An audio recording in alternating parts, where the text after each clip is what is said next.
Taste is kind of a funny one if you stop and think about it.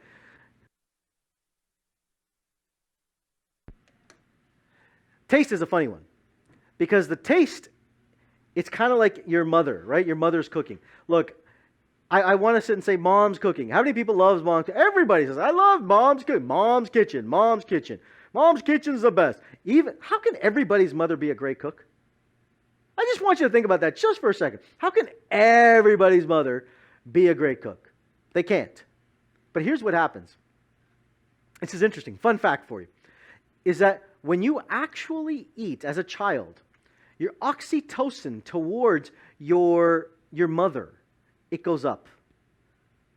And that oxytocin binding binds with the way that your mother actually cooks and the flavors and the herbs and seasoning inside that.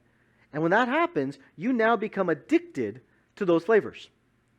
And so those flavors now become what you call mom's cooking because it's the most comforted, relaxed cooking that you've had. You felt comforted inside of that. So when you look at your nervous system, you look at mom's cooking, your brain is actually remembering to itself when it was a child. That's the cool part about it. That's why you say mom's flavors are so good. But not everybody's mother's a great cook.